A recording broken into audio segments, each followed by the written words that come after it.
Welcome back to the channel. Today we're taking a closer look at the new admin dashboard on Fantaskool. You'll notice the interface has been refined with several new features designed to improve your experience.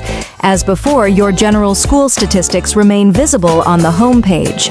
In the top right corner, you'll find a Settings button, which allows you to configure your theme, light, dark, or system, along with a range of other preferences.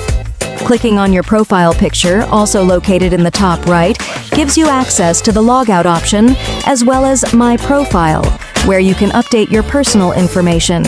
Next to that is the Notifications button, where all your alerts are centralized in one place, followed by a quick theme shortcut for switching instantly between light and dark mode. Beside it, you'll find the Language button, allowing you to switch between English and French at any time. In the top left corner, the search bar offers quick access to any feature. Simply click it, and a list of available options appears instantly, saving you time. Finally, on the left-hand side, the sidebar provides access to all core features of the system: Home, Staff, Students, Management, Results, Reports, Finance, Timetables, and Settings. That concludes our overview of the new admin dashboard. Thank you for watching, and we'll see you in the next video.